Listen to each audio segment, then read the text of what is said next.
आज ऐसा कहा होगा कि हमें मेडिकल जाए पर गवा। हेलो गाइस, हमारा नाम है हकीमो, हम करे थे पूना में यह कमाओ। तो भैया हमारे संझा की नहीं ड्यूटी रहते 6:30 बजे की, लेकिन देखी तो बज गवा है 8। अभी तक कल हम सोते रहे थे, हमारा आँखें नहीं खुले थे। फिर देखी तो हमारा दिमाग खराब हो जाता है। अब्बा सटवा पता नहीं का बाकी। फिर फटाफट से भूसा डूसा सब पहन के नहीं हम रेडी हुए लागे थे।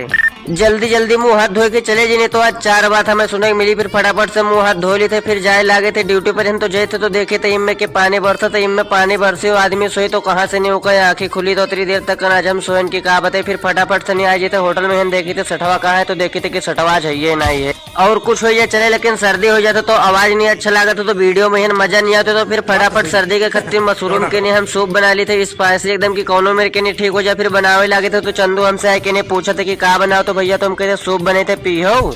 सूप पी ली थे उसके बाद में जाके नहीं काउंटर पर बता देते चचुआ से कि सटवाए तो बता दियो हम जे थे भैया सर्दी के नहीं दवा आने। फिर यहाँ से नहीं हम छतरी लेके निकल ली थे तो देख सको तो पहुंच